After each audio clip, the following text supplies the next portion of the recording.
Moscow روس میں چند دن سے ایک 14 سالہ بچہ سکول نہیں آ رہا تھا۔ دوستوں کو فکر ہوئی کہ معاملہ کیا ہے۔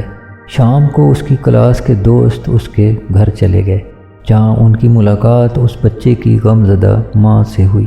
ماں نے بتایا اسے ایک حادثہ پیش آیا ہے جس میں وہ اندھا ہو گیا ہے۔ یہ بچہ لیو سیمونچ پتریگان تھا۔ لیو سیمونچ پتریگان مشہور روسی حسابدان تھا۔ اس کی شہرت الجبرا اور ٹوپولوجی میں تھی۔ ٹوپولوجی بہت دلچسپ مضمون ہے۔ اسے اکثر ربڑ شیٹ بھی کہتے ہیں کیونکہ یہ اشکال کے غیر معمولی طور پر موڑنے کا عمل ہے۔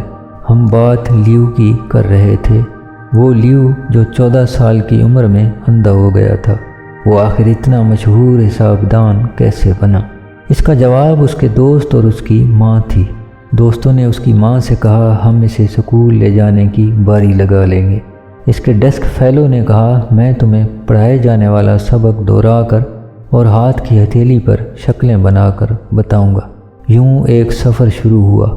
محبت، احساس، ممتا، دوستی اور ہمت کے اس سفر نے لیو کو ایک مقام پر پہنچا دیا۔ سوشل میڈیا کا نیٹ ورک بھی ایک ٹوپولوجی ہے۔ دنیا کے اس دائرے میں ہمیں ایک دوسرے کے ساتھ جوڑ دیا گیا ہے۔ ہم ایک دوسرے کا دن بنا بھی سکتے ہیں اور بگاڑ بھی سکتے ہیں۔